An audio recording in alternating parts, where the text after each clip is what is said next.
Le agradezco a la historiadora del Instituto Mora, Verónica Zárate Toscano, que nos acepte una conversación esta tarde de Día de Muertos, 2 de noviembre. Verónica, ¿cómo está? Muy buenas tardes.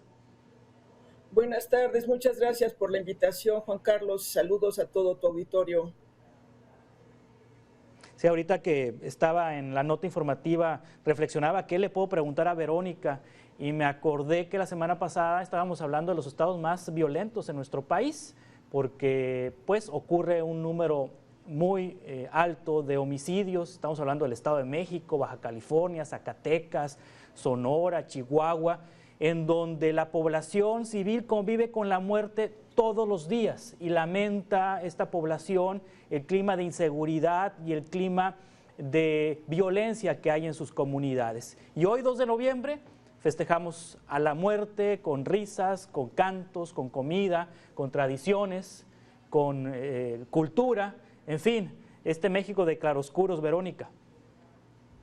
En realidad es muy contrastante, como bien dices, viendo las notas que me antecedieron, pues me hicieron sentir una cuestión muy diferente. Esa gente que está en Coyoacán formada para sacarse una fotografía con unas imágenes de una serie coreana que tiene que ver con la muerte y que no tiene nada que ver con nosotros, frente a las imágenes de los parientes de los finados en panteones tradicionales como Michoacán o como Chiapas, que acaban de mostrar.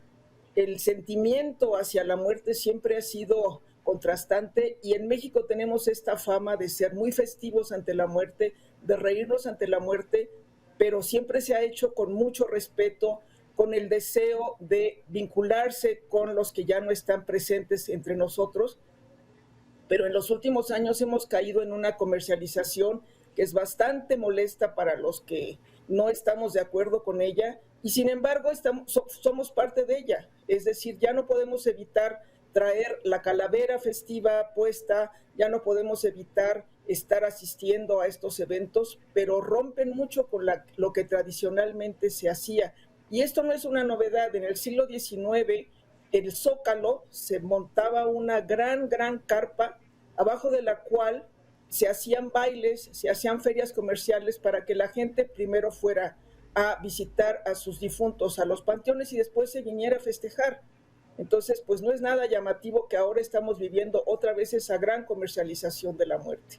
Y tenemos un elemento que es bastante terrorífico, que es toda la gente que falleció víctima del COVID. Esta emergencia sanitaria que nos hizo encerrarnos en casa, que nos hizo mantener nuestros rituales y nuestros afectos encerrados en casa, y ahora que abrieron el espacio, que pusieron semáforo verde, cientos y miles de personas salieron a la calle a festejar como si no hubiera habido cientos y miles de muertos a causa de esta terrible enfermedad. Entonces, es un día bastante complicado pensar en nuestros difuntos y pensar en todos aquellos que murieron víctimas de la emergencia sanitaria del bicho, de este maldito bicho, y ahora estamos sonriendo y sacando lo mejor de nosotros en este día.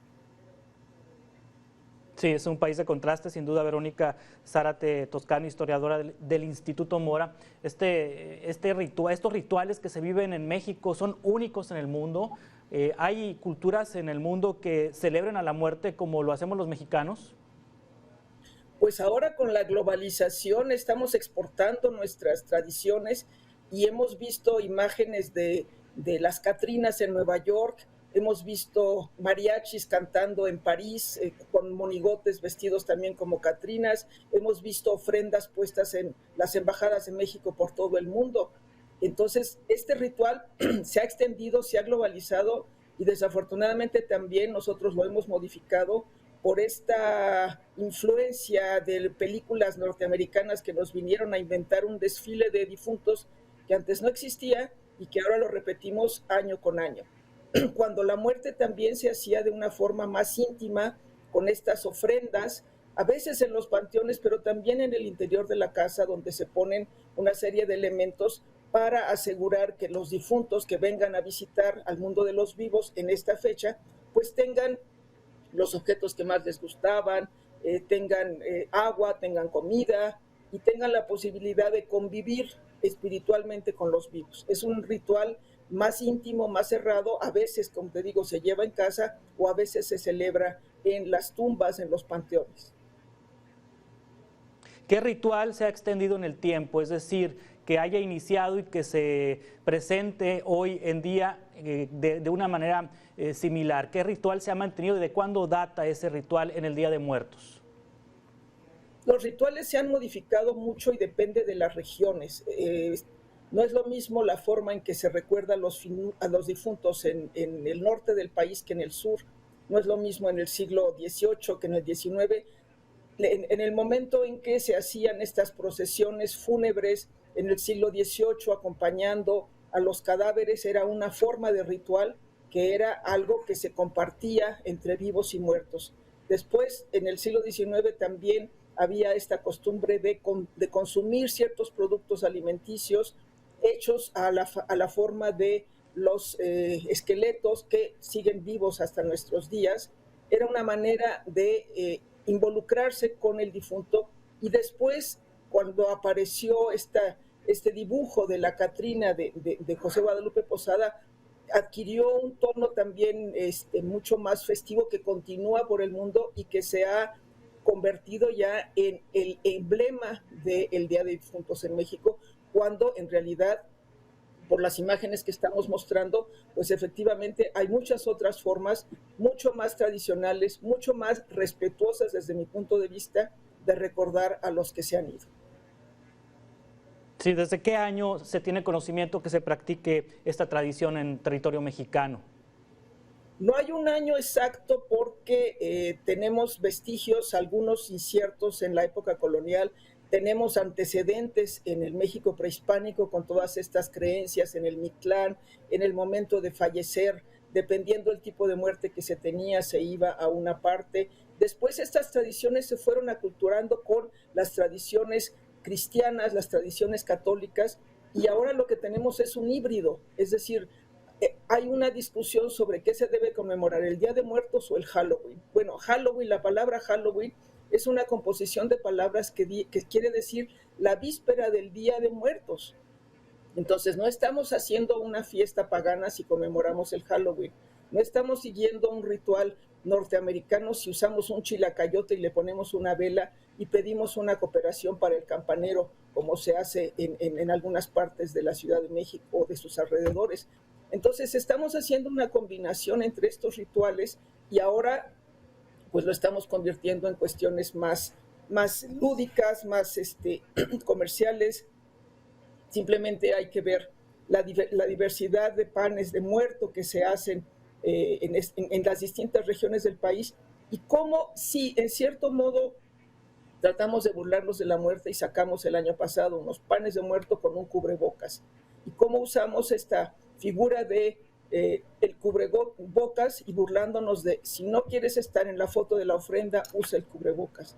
Entonces se están combinando elementos de muchas regiones y de muchas causas que están dándonos año con año un Día de Muertos distinto en cada parte del país, y ahora, como te digo, que se está exportando cada vez más. Sí, ¿quién es el muerto más famoso de México? El que más es colocado en altares de muerto. Pues eso depende de cada familia, por supuesto que se escoge, si es el año en que falleció un artista, pues se pone la foto del artista ese año que falleció, pero el más famoso no tiene que ver con la fama, tiene que ver con las querencias personales de cada persona.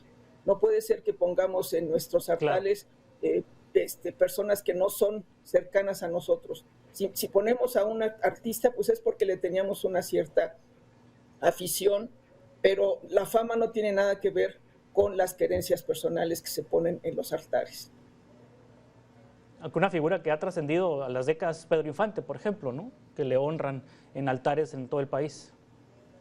Sí, que en el día del desfile lo hicieron aparecer montado en un coche descapotable y disputando el amor de María Félix con Agustín Lara, cuando quienes tenían esa disputa era Jorge Negrete y no Pedro Infante, pero son estas imprecisiones históricas que ahora están siendo tan comunes en nuestro país.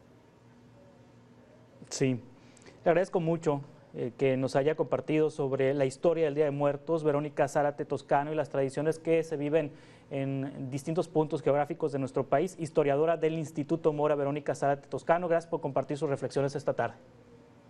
Muchas gracias a ustedes, saludos al auditorio. Y recuerden, a los muertos los mantenemos vivos en el recuerdo. Eso es lo que hay que tener presente. Muchas gracias.